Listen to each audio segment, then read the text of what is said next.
It's been a long 7 months for murder victim Blaine Whitworth's family. We would like to express our appreciation, just for the outpouring of love and support.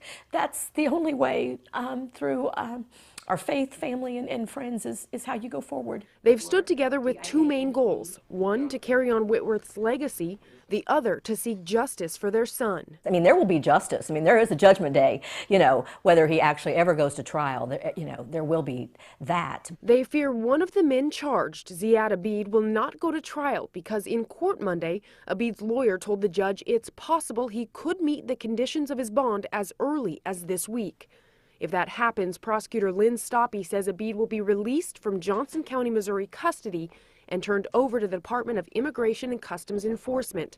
A hearing would then be held with ICE, where Abid would have three legal options, according to Stoppe. One of those, the option to be returned to his home country. When we first heard all of that, it was hard to believe that someone that had been was charged with a crime could be given those options. Someone who came here, took advantage of our educational system, is charged with a crime, and then because of his unlawful status, then would, once if he were to make bond, would be able to go before ICE and have those options.